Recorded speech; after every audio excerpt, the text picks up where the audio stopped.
സംസ്ഥാനത്ത് നാളികേര ലഭ്യത ചുരുങ്ങി. കൊപ്ര വില ഇടിക്കാൻ ശക്തമായ നീക്കം നടത്തി വ്യവസായ ലോബികൾ. നാളികേരോൽപ്പന്ന വിപണി സാങ്കേതിക തിരുത്തലിനുള്ള ശ്രമത്തിൽ. ജനുവരി അവസാന വാരം മുതൽ ഉൽപ്പന്ന വില മാറ്റമില്ലാതെ നിലകൊള്ളുന്നതിനിടയിലും കൂടിയ വില നൽകി കൊപ്രയും പച്ചത്തേങ്ങയും ശേഖരിക്കാൻ തമിഴ്നാട്ടിലെ വൻ കൊപ്രയാട്ട് മില്ലുകാർ തയ്യാറായില്ല.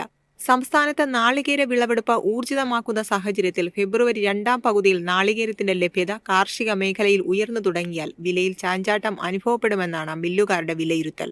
കൊച്ചിയിൽ കൊപ്ര വില കുറഞ്ഞാൽ ദക്ഷിണേന്ത്യൻ സംസ്ഥാനങ്ങളിലെ വൻകിട സ്റ്റോക്കിസ്റ്റുകൾ ചരക്കു വിൽപ്പനയ്ക്ക് നീക്കം തുടങ്ങുമെന്ന നിഗമനത്തിലാണ് കാങ്കയത്തെ മില്ലുകാർ. കഴിഞ്ഞ 6 മാസത്തിലേറെയായി മികച്ച വിലയിൽ നീങ്ങുന്ന നാളികേരോൽപ്പന്നങ്ങൾ കാര്യമായ ഇടിവ് അനുഭവപ്പെടില്ലെന്നാണ് ഒരു വിഭാഗം ഉൽപ്പാദകരുടെ വിലയിരുത്തൽ.